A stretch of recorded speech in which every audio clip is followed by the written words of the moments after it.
வணக்கம் ரிதி. தமிழ்நாட்டில் உள்ள முக்கிய ரயில்வே ஸ்டேஷன்களில் கூட்ட நெரிசலை பயன்படுத்தி பயணிகளிடம் இருந்து விலை உயர்ந்த செல்போன்கள் திருடப்பட்டன. இதில் சேலம் கோட்டத்தில் உள்ள சேலம், ஈரோடு, கோவை ரயில்வே ஸ்டேஷன்களில் அடுத்தடுத்து பயணிகளின் செல்போன்களை மர்ம நபர்கள் திருடினர். இது பற்றி அந்தந்த ரயில்வே போலீசில் புகார் கொடுத்தனர். இந்த செல்போன் திருட்டு கும்பலை கூண்டோடு பிடிக்க சேலம் கோட்ட ஆர்பிஎஃப் கமிஷனர் சௌரவ்குமார் தனிப்படை அமைத்தார். சேலம் ஆர்பிஎஃப் குற்றப்பிரிவு inspector Smith, Chennai inspector Naveenkumar தலைமையில் அமைக்கப்பட்ட இந்த தனிப்படையினர் தீவிர விசாரணை நடத்தினர்.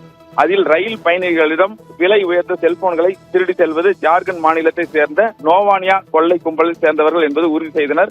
இவர்கள் ஜோலார்பேட்டை, காட்பாடியில் உள்ள தனியார் லாட்ஜில் தங்கியிருந்து கைவரிசை காட்டியது கண்டறிந்தனர். தொடர்ந்து செல்போன் திருட்டில் ஈடுபட்டு வந்த நோனியா கொள்ளையர்களை ஜார்க்கண்ட் மாநிலம் டின்பகரை சேர்ந்த சூரஜ்குமார், ஜீவகுமார், ராஜத் மண்டே, ராகுல் ஷேக் ஆகிய 4 பேரை கைது செய்தனர். அவர்கள் சேலம் ரயில்வே போலீசில் ஒப்படைத்தனர். தொடர்ந்து ஏற்கனவே அவர்கள் மீது செல்போன் திருட்டு வழக்கு இருந்த நிலையில் 4 பேரையும் சேலம் ரயில்வே போலீசார் இடம் ஒப்படைத்தனர். அவர்கள் தொடர்ந்து கைது செய்து விசாரணை நடத்தியதில் விசாரணையில் பல்வேறு திடுக்கிடும் தகவல்கள் வெளியாகியுள்ளது. ஜார்க்கண்டில் திருட்டில் ஈடுபடுவதையே தொழிலாளர் கொண்ட நோனியா கொள்ளை கும்பலை சேர்ந்த இவர்கள் நாட்டின் பல்வேறு பகுதிகளுக்கு சென்று அங்கு பகுதியில் இருந்து செல்போன், நகை, பணம் உள்ளிட்டவற்றை திருடுவதை வாடிக்கையாக கொண்டுள்ளனர். தமிழ்நாட்டில் 100க்கும் அதிகமான நோனியா கொள்ளையர்கள் வந்து பதுங்கி இருக்கிறார்கள். இவர்களின் 15 வயது முதல் 17 வயதுடைய சிறுவர்கள் மட்டும் 50க்கும் அதிகமானோர் உள்ளனர்.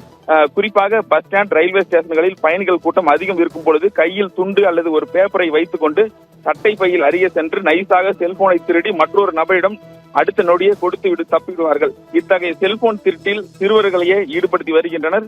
செல்போனை அதாவது இவர்களிடம் செல்போன் வாங்கியவர்கள் 50 முதல் 100 செல்போன்கள் சேர்ந்ததும் டெல்லி, மும்பை, கொல்கத்தா, பாட்னா, மால்டா ஆகிய மொத்தமாக செல்போனை கொண்டு அந்த பகுதிகளிடம் விற்பனை செய்து வருகின்றனர்.